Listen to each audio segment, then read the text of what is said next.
চিকেনের এই রেসিপিটি আপনারা শীতকালে একবার বানিয়ে দেখতে পারেন। নামমাত্র উপকরণে স্বাদে আর দেখতে অপূর্ব এই রেসিপিটি কিন্তু যে কারোর মন জয় করে নেবে। নমস্কার, আমি হৈমন্তী আর আপনারা দেখছেন হৈমন্তীর হেসেল। তো চলুন শুরু করে ফেলি আজকে রেসিপি। প্রথমে গ্যাসে একটা কড়াই বসিয়ে তাতে দিয়ে দিয়েছি 75 ml রিফাইন্ড অয়েল। এখন এখানে ফোড়নে দিয়ে দিচ্ছি 2টো সবুজ এলাচ। তারপরে 3টে মিডিয়াম সাইজের পেঁয়াজ কুচি দিয়ে দিলাম। পেঁয়াজটাকে খুব মিহি করে কুচিয়ে নিয়েছি। পেঁয়াজটাকে মিনিট 2 মতো ভেজে নেব, যতক্ষণ না পেঁয়াজের কালারটা একটু চেঞ্জ হয়ে আসে। এখন এর মধ্যে দিয়ে দিচ্ছি 350 গ্রাম চিকেন, দিয়ে দিচ্ছি স্বাদ মতো নুন।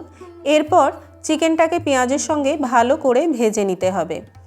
প্রায় মিনিট 4-5 মতো চিকেনটাকে ভালো করে মিডিয়াম হিটে পেঁয়াজের সাথে ভেজে নেব।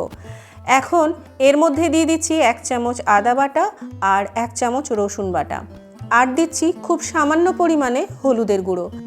আপনারা নিশ্চয়ই লক্ষ্য করেছেন চিকেনটা গ্রিন কালারের হবে। হলুদের গুঁড়ো খুব বেশি দিলে চিকেনের এই গ্রিন কালারটা কিন্তু নষ্ট হয়ে যাবে। ভালো করে চিকেনটাকে কষিয়ে নিতে হবে বেশ কিছুক্ষণ, ততক্ষণ অবধি যতক্ষণ না আদা রসুনের কাঁচা গন্ধটা চলে যায়। এখন কিছু বেসিক মশলা দিয়ে দিচ্ছি।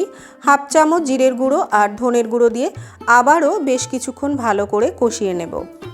বন্ধুরা, আজকের এই রেসিপিটা আপনাদের ভালো লাগলে অবশ্যই একটা লাইক করে দেবেন, তাহলে আমি নতুন নতুন রেসিপি দিতে উৎসাহিত হব। ঢাকা দিয়ে কিছুক্ষণ রান্না করে নিলাম। দেখুন তেল ছেড়ে দিয়েছে। এখন 8-10টা কাজু বাদাম গরম জলে ভিজিয়ে রেখেছিলাম, সেটাকে মিহি পেস্ট করে দিয়ে দিলাম। বাটি ধোয়া অল্প জলও এখানে দিয়ে দিলাম। আবারও বেশ কিছুক্ষণ কষিয়ে নিতে হবে। গ্যাসের ফ্লেমটা এখন মিডিয়ামে আছে।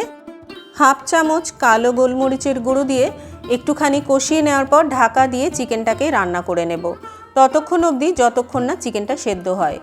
এদিকে চলুন আর একটা কাজ করে নিই। এর জন্য আমি 150 গ্রাম পেঁয়াজ শাক নিয়েছি। পিছনের অংশটা মানে গোড়ার দিকের অংশটা বাদ দিয়ে রাফলি চপ করে নেব। এর সাথে এখন নিয়ে নেব 50 গ্রাম মতো ধনেপাতা। ধনেপাতাটারও গোড়াটা বাদ দিয়ে নিচ্ছি। এগুলো আগের থেকেই ধুয়ে রেখেছিলাম। এরপর কড়াইয়ে জল ফুটতে দিয়েছি, তাতে ধনেপাতা আর পেঁয়াজ শাকটা দিয়ে দিলাম। সাথে দিয়ে দিচ্ছি বেশ কিছুটা কাঁচা লঙ্কা। লঙ্কাটা আপনাদের স্বাদ অনুসারে দেবেন।